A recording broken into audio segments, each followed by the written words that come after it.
I both. Sarina, obviously, it's knockout football. It's Sweden next. Top in a group with Germany, undefeated in a year. Just how difficult a game is this going to be, and what kind of game are you expecting? I expect a very competitive game where it's very hard to predict the outcome. And of course, they've had a very good group stage series, like the 3 wins they had. But I think we are in a very good place too, and we're ready to go. So hopefully we can show that tomorrow. Question for Lucy. I wanted to ask about a teammate of yours, Johanna Rytting-Kaneryd. She's been taking a lot of steps over the past few years. How do you stop her, and what's been your impression of her over the last season? Johanna's actually probably the person I get on best with at Chelsea, one of my best friends there.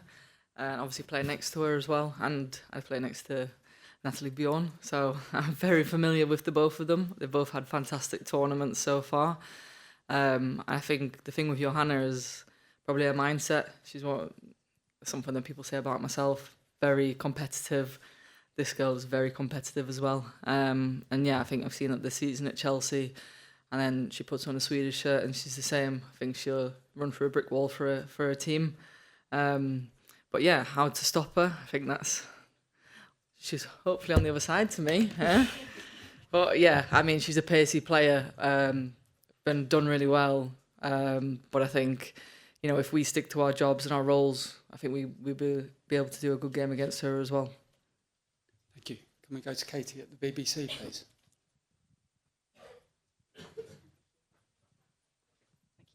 Thank you. Hi, Sarina. Hi, Lucy. Lucy, I just wanted to take you back to the last time England played Sweden at a major tournament, of course at Bramall Lane, that 4-0 win. What are your memories of that day, that goal, and do you think it's something that maybe the Swedish players will still be smarting from? I don't think so. I mean, I guess because we've played them since then. We've played them more recently. Last summer, we played them in the Nations League twice, obviously in England and in Sweden. I think that the team that we played against in Sheffield and in the Euros, both for Sweden and for England, teams are very different, moved on a lot. But yeah, I guess for us it's a very nice memory to look back on, but we hardly can analyse that game because it was so long ago. And I think for Sweden, they're a team that do really well in tournaments. I can't imagine they'd be too focused on just one defeat against England many years ago. Thanks, Katie. Just behind you, please. Thanks. Question for you both. We know that Love Island has been part of the breakfast chatter. Just curious to find out who you think would do well in the villa out of the squad and why. I have no idea what you're talking about. Lucy? Go ahead. Do you want me to say a player? No. No. No. Not me, that's for sure. Okay, thanks. We can go across to Kat from the eye. Thank you. Hi both. Question for you, Sarina. At the last World Cup, by the quarterfinals, you were the only female head coach remaining. This time it's 50%. Is that a good number? Could it be more? What are your thoughts on that? Well, I think what we're all working on is that we hope that more female stay involved in football. We want girls to play football. We want every girl, every woman having the opportunity to get involved in football in whatever role that is, and also in coaching.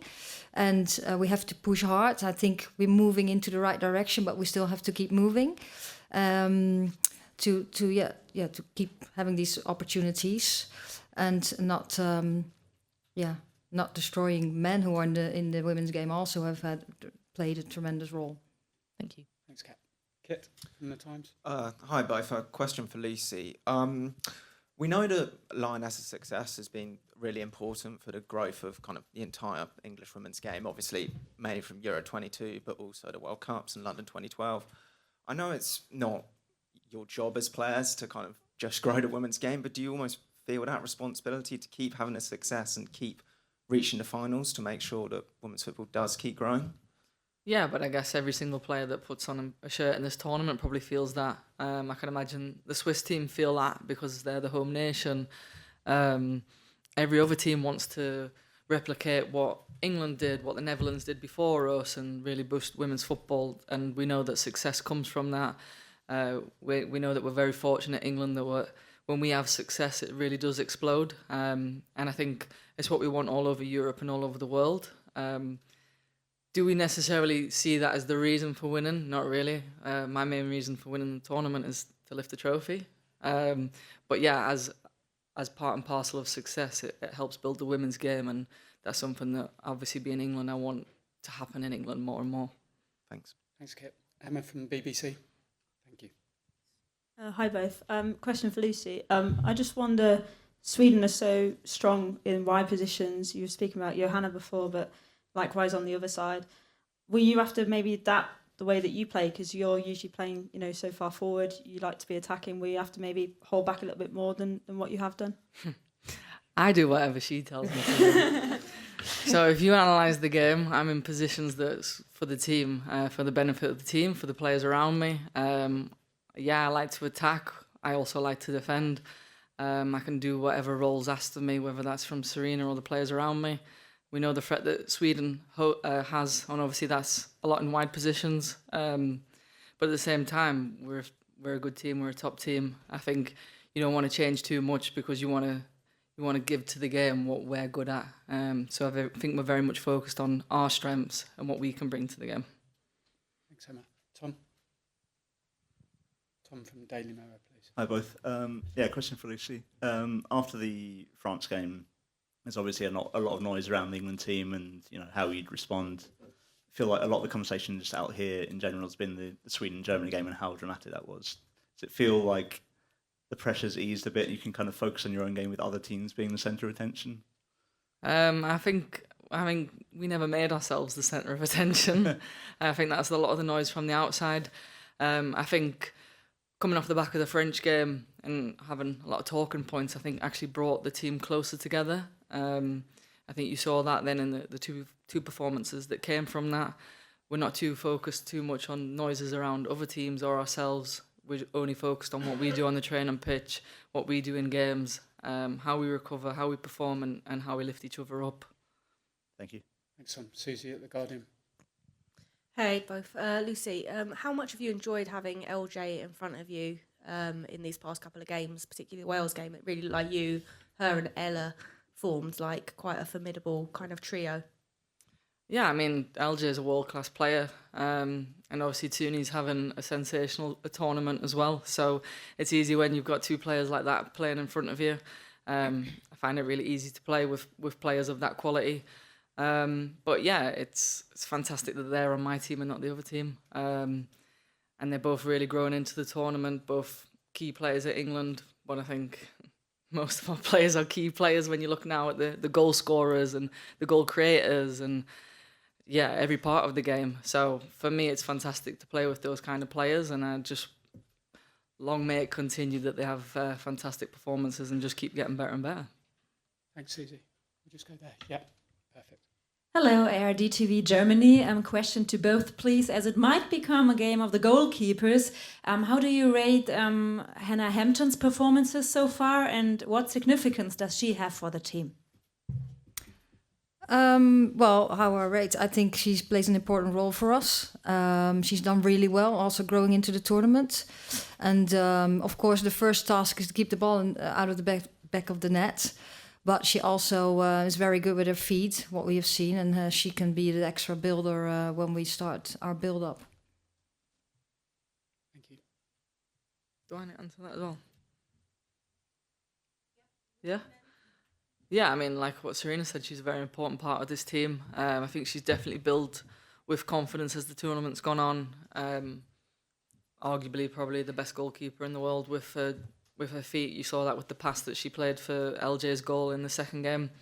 But yeah, there's still a lot more to come from Hannah. She's a very young goalkeeper, and she's already doing fantastically well, especially starting her first tournament.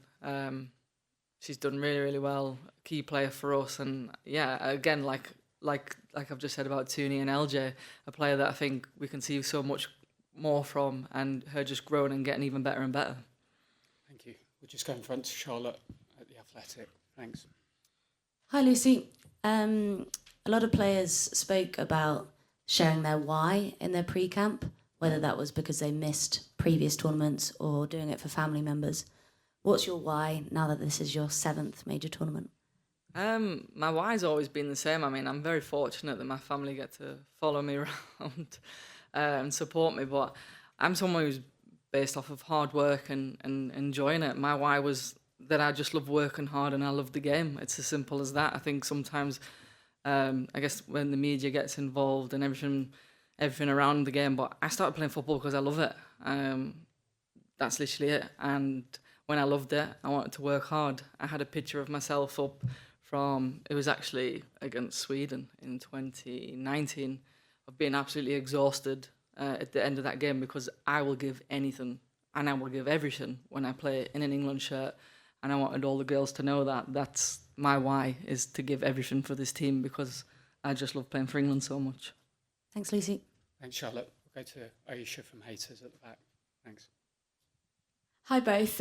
We heard from Leah yesterday. She was talking about how much of a competitor you are, Sarina. She said even with darts, you're a fierce competitor. Not really. I wanted to hear a question for both of you. Who is the best at darts in the England camp? Well, I know I'm not. Me neither. No. Lauren Hemp. I think Hempo's really good. Leah's got her own dart, so that says it all. And her mom. And her mum as well. Players, I think it's... I think Hempo. Hempo and Leah. Nice. Aggie tries to be the best and just part, but didn't think they were really close. They play the most. Yeah. And our kit woman, she's very good. Yeah. Thanks very much. Can we go to Rob Harris at Sky News, please? Rob, just put your hand up. Thanks so much. Hi, Sarina. First Hi. to you. A lot's been made of the proper England. Is that in part a way of maybe taking the focus of tactical discussions? Is it a way of not giving anything away? And do you need a different approach with more layers, do you think, to combat Sweden? And Lucy, what have you made of the proper England discussion? Is it a way of sort of focusing minds? You first. No, I'll go. It's no, proper England is like a bit who we are and what we want to show, and of course that has to do with our tactics, how we want to play, but also our behaviors. We want to how we want to support each other together, work really hard, and of course play to our strengths too. So yeah, when we do that, I think the chance of winning is the highest. Yeah, I think we've never negated tactics or anything else that comes with the game with the term proper England. I think it was more the fact that we've said again, we're a new England, a new team, and what was meant by that was we had a lot of younger players and new players who have very different experiences of playing for England compared to the likes of myself, where we know that England used to have to dig deep all the time. Always, like 2015 was the first time we beat Germany. That's insane to think of right now. But England in the past, it was, you have to dig out performances and you are maybe the underdog, you're not the favourites. Whereas this England team has developed, football has changed. Obviously, we're a very talented team, a lot of technical ability, tactics, all that comes in the game, but we don't want to ever forget that we are England, we are proper England, and if push comes to shove, we can win a game in any means possible. Thank you. Can we go to back row, Tara from the Daily Mail? Thanks. Hiya. Question for Sarina. We heard a lot from Chloe Kelly yesterday about the importance of substitutes, and I was wondering how important you felt that strength in depth was as the tournament kind of progresses. Yeah, I think that's very important because you can change in the game. You can bring players in the same position that have different attributes to the game. So you can change tactics a little bit. You can change combinations a bit, but still keeping the levels up and try to harm your opponent. So I think that's key. And of course, it's key then that they're ready to come in, and that's what they are. Thanks. We'll go to Catherine next to Tara. Thanks. Catherine. Hi, Sarina. I think Sweden have put in the most crosses of any team at this tournament. And when you played them a year ago in Gothenburg, it felt like they were kind of crowding the box and getting a lot of players in and around Hannah Hampton and trying to be quite physical against her. Are you expecting a similar kind of approach tomorrow? Yeah, that's what they want to do, of course. We know they have some qualities. They're good in the air, and they want to give the crosses. They have some speed up front too. So we're going to try to prevent that. And of course, that it helps when we have the ball a little bit more than they have. But we expect what you say and some more of that. Thanks very much. Vicky from BBC. Hi, Tooney. Can I just check, is everyone available for tomorrow? Yeah, everyone Great, is available for tomorrow. Thanks, Vicky. Holly from Daily Mirror. Hey Lucy, when we spoke to Sweden earlier this week, they actually said that 4-0 defeat at Bramall Lane is still in the back of their mind, and they would see beating you tomorrow as revenge. When we spoke to fans today, they basically, the England fans said, bring it on. And I know you've said that, you know, the excitement of a tournament is that you never know who's going to win. So I just wondered if your attitude to that is also bring it on, and if that'll make it a more exciting game. I think it'll be an exciting game regardless of the history of the teams, just because they're two talented teams. I think, as Lani said, someone mentioned that she said in an interview that it's going to be a fun game, and my interpretation was this is two teams that are in this game to win it, no sitting back, both very talented, athletic, physical, everything that you think of in a football game could happen because both teams are at that level. So for me, I just look at it that way. I'm not sure which players said they were thinking about the semi-final, because that won't be me. Thank you. No. Can we go to back row, please? Hi, Sarina, Uma from TalkSport. Obviously, the tournament's getting quite into the knockout stages now. It's getting a bit tense. You always strike me as someone who stays calm on the sidelines no matter what happens. And I wanted to ask you, how do you do it? What is it that helps you to stay calm? To us, anyway, it feels like you're staying very calm. Yeah, I try to stay calm. Of course, sometimes I feel the intensity too. But I have a task to do, and then it's better when you're calm and you can observe better and you can collaborate better with the staff on the side and connect with if possible, connect with the players on the pitch. So you're just trying to stick with your job, what you have to do, and trying to be as less emotional as possible. Thanks. Can we go to Michael from The Athletic, please? Thanks. Hi, Lucy. You used to play full-back for Barcelona with Fridolina Rolfo on the other side. General pattern was you often got praised for your defending. She often got praised for your attacking. For her attacking, would you like to show that you can push forward and influence the game in attack as well? I think I've showed that in my 15-year career, to be honest with you. I mean, that's what I've just mentioned in one of the previous questions, is that the role that is asked from me from the coach at Barca was to be in a back three, to let Frido attack high. It's different in different teams. You play the role that you get given. I think for me, I'm quite adaptable to be able to play different roles. Obviously, everybody loves to attack, but I also do love defending. It's just whatever the system, I guess, shows you or gives you. And I enjoy them just as much as each other. Thanks, Michael. Final question from Anton at Sky Sports. Hey, Lucy. You mentioned what Kosovare said about the intensity and what kind of game you mentioned. You mentioned the fact that when you played Sweden, you had nothing left in the tank previously. Is this what you're expecting tomorrow? And how exciting is that as a tenacious defender? Is that the kind of game that you want? Yeah, I think it's the kind of game that both teams want. And I mean, any top player in the world wants to be playing in the big games. I think for me, it's probably the most exciting quarterfinal because the teams are so full of confidence, quality. I mean, I'm not sure about the rankings, but I think they're probably two of the highest ranked teams facing off against each other. Oh, France and Germany, yeah. I mean, we knew that coming into this quarterfinal, it was going to be against a tough team. We obviously watched Sweden and Germany play each other. We then knew we had to win our game. These are exciting times, being in a tournament, playing against top teams. All the girls, today in training are really up for the game tomorrow, really excited for what tomorrow is going to bring.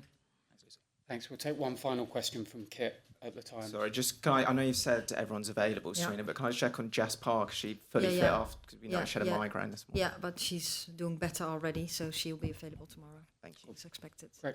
We'll see many of you tomorrow. Thanks for your support. Thank you. Thanks.